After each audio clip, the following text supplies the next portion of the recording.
Good evening and welcome to News Channel 8. I'm Jerome Aegean, and here's some of the top stories we have for you tonight. Revelations continue as Senator Chucky Hansen exposes the Virgin Islands government. A special tribute for a special soldier and a gospel singing family you don't want to miss. These stories and more are up next on News Channel 8.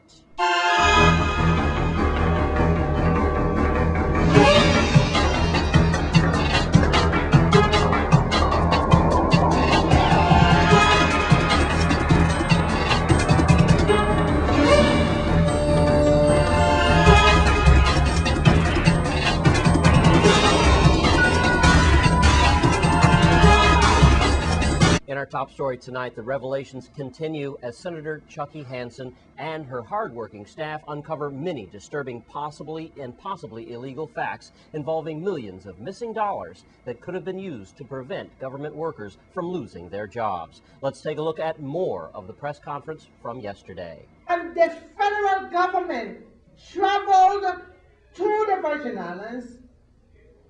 Most senators commended that I was able to bring the federal government in to testify. They come all the time, but not necessarily to testify. And we were able to accomplish that. And they told us about all the funds that we're entitled to, and those that we received that we were losing. What is our problem?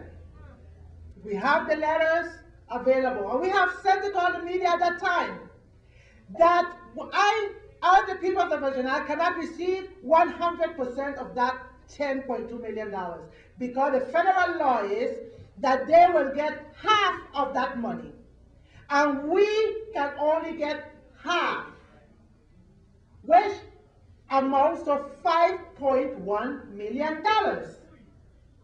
Of that $5.1 million, we are now only receiving only $250,000. Why? Why allow the same money of who have to pay the penalty to manage, to put an escrow, rather than the government of the Virgin Islands receiving the full half like the federal government did? And that $5.1 million in cash could have certainly gone towards this $9 million. I gave all this information to the government house and also to my colleagues. And that would have reduced, that portion alone would have reduced the gap between the so-called $9 million that we were discussing to keep these employees on the payroll. And again, we want to thank Senator Chucky Hansen and her hardworking team for that information for us tonight. And on other news tonight, a local lieutenant colonel in the U.S. Army was honored earlier today at Government House on St. Croix. Let's take a look. Attention to orders. Headquarters, Department of the Army, Washington, D.C., dated 1 May 2011. The President of the United States has reposed special trust and confidence in the patriotism, valor, fidelity, and abilities of Alfred E. Francis. In view of these qualities and his demonstrated potential for increased responsibility, he is therefore promoted to Colonel with a date of rank 1 May 2011.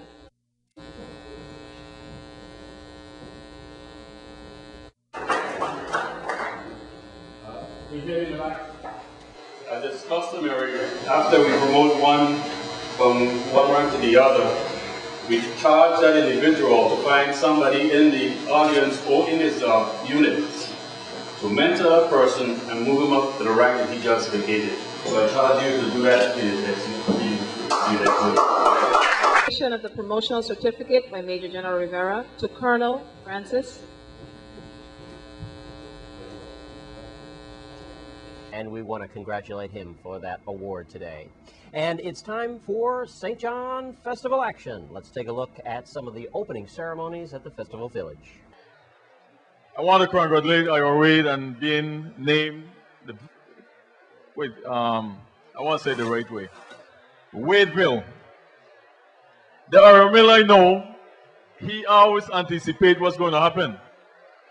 You know, sometimes there's an incident that's going to take place in St. John. By the time you come, Mr. Wade, his response will be, it's being worked on or considered done, or it's already been accomplished. That's the Ira way I know. 30 years of military service. But what I want to tell the audience to do tonight is just take a moment and look around. Just look around your left, your right, behind, and in front. Just look.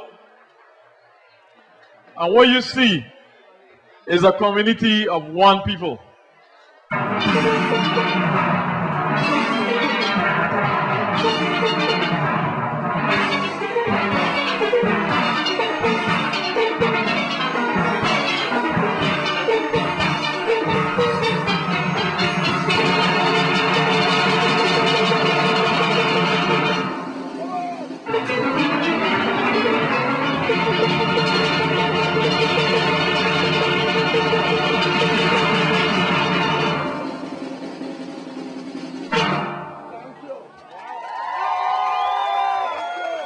A singing gospel family's up next. You don't want to miss it on Channel 8 News.